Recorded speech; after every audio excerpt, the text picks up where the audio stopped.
Sudden death among healthy working age people worldwide is skyrocketing. Here in America, it was up 40% during the third and fourth quarters of 2021.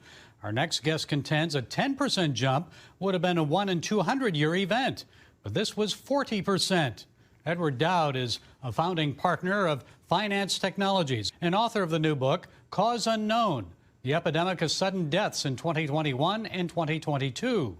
Okay, Edward, most people would respond to this sudden death news and say the statistics jumped 40% because of COVID-19. What do you say?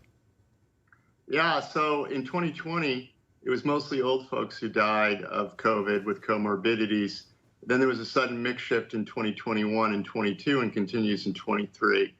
And my work and my partner's work points to something that happened with the employed of our country.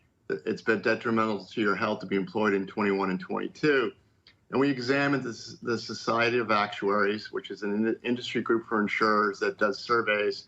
In August of 22, they came out with a survey for their group life policyholders. And group life is a specific policy for those who onboard to Fortune 500 or mid-sized companies. You get this death benefit as kind of a freebie when you onboard, and you get 1 or 2 extra salary. Should you die, you get that. Your family gets that, or your beneficiary. You have to be employed at the time you get it. Well, this is a great business for insurance companies. And in 2021, the whole industry experienced 40% excess death in ages 25 through 64. The millennials 25 through 44 were hard hit particularly. The group life policyholders generally die at 1/3 the rate of the general U.S. population in any given year. And in 2021, I just said they had 40% excess death. The general U.S. population had 32% excess death. Well, it seems like, tell us about some of these unexpected sudden deaths. It seems like there are a lot of them. I mean, just from a Google search, you can find like a lot of 12, 14, 16, 18-year-olds that are just dropping dead suddenly. Tell us more. Right. Right, and in my book, I talk about sudden death, and we look at the sudden deaths of athletes, which, did it happen before 21? It did. There was a study in 2006 by the Lausanne Institute in Switzerland that showed over the course of 38 years, they found 1,101 sudden athletic deaths, which is about 29 a year globally. We'd be lucky to have a month with just 29 since 2021. In my book alone, there's hundreds and hundreds of examples. So something's changed. I obviously blame the vaccine because that's what's changed and mandates. And, the naysayers will tell me it's COVID, long COVID.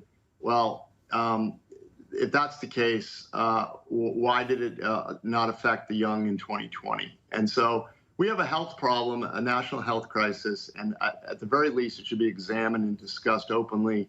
Unfortunately, the vaccine is a taboo subject, and it's not allowed to be discussed in the mainstream media or pretty much anywhere near health authorities. So this is a problem that needs to be reckoned with. We need a national discussion about it. And, if I'm proven wrong, that's great. But unfortunately, on Wall Street, when we see statistics like this, and trend changes like this, we become quite alarmed. And that's what I do for a living. Yeah, it gets your attention. And I want to remind people that you're not a medical doctor, but you've done a lot of research on this for your book. So what did medical professionals speculate is the probable cause of all these sudden deaths? Do they agree with you?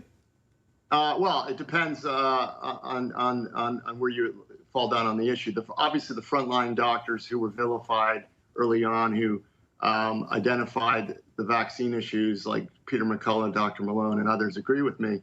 The excuses I've heard from many medical professionals is, well, there's suicides, Ed. There's drug and fentanyl overdoses and missed cancer screening appointments. Well, let's take a look at what happened in the third quarter of 2021. The millennial group, according to the Society of Actuaries, that's ages 25 through 44, experienced into the third quarter a rise from about 30% excess mortality to 84%. Very sudden, rapid change. So I call that an event. I call that the mandate event in the fall of 2021.